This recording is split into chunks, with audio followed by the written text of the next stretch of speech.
Déco dans le présent pour mieux construire l'avenir. La chronique d'Interentreprise avec Francette Florimond. Bonjour, j'espère que vous allez bien. Nous poursuivons avec les préconisations des magistrats instructeurs de la Cour des comptes en ce qui concerne les octrois de mer. Après la transparence dans le processus, les magistrats enquêteurs préconisent, je cite, que d'ici à 2025, en vue de déterminer de façon exacte et sincère le différentiel d'octroi de mer pertinent, d'établir une méthode unique de calcul des surcoûts applicable à l'ensemble des DROM, de veiller à l'exhaustivité de la déclaration des subventions européennes, nationales et locales vis-à-vis de la Commission européenne et assurer une contre-expertise publique indépendante des calculs correspondants selon une méthodologie qui ne repose pas uniquement sur les déclarations des entreprises assujetties. Fin de citation. En fait, il s'agit de sortir du calcul des taux au petit doigt mouillé par les collectivités d'outre-mer concernées parce que chacun garde ses chiffres précieusement et que la méthode soit commune à tous ces territoires.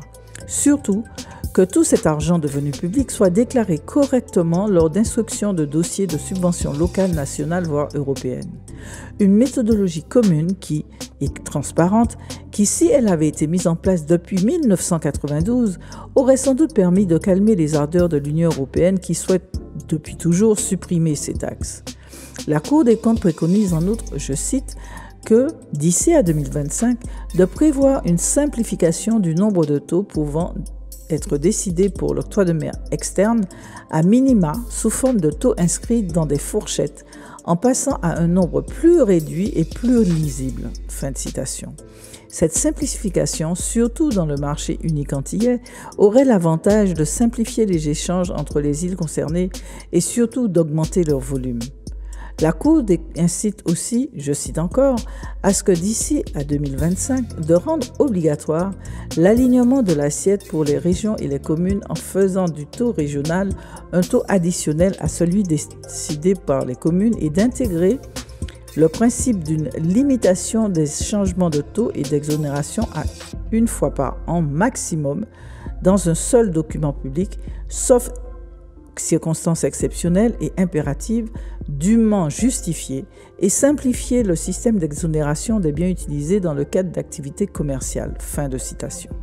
Ici, l'alignement de l'assiette des octrois de mer pour les régions et les communes, ainsi que la transformation de l'octroi de mer régional en un taux additionnel à l'octroi de mer fixé, voudrait dire que désormais, ces deux taxes seront liées l'une à l'autre et devront fonctionner dans une fourchette donnée. Il faut reconnaître qu'aujourd'hui, chacune vit sa vie dans son coin, sans se préoccuper de l'autre et de l'impact de ce cumul sur le porte-monnaie du consommateur.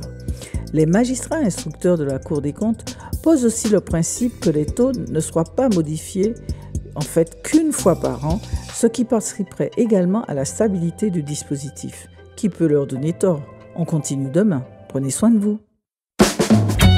Déco dans le présent pour mieux construire l'avenir. La chronique d'Interentreprise avec Francette Florimond.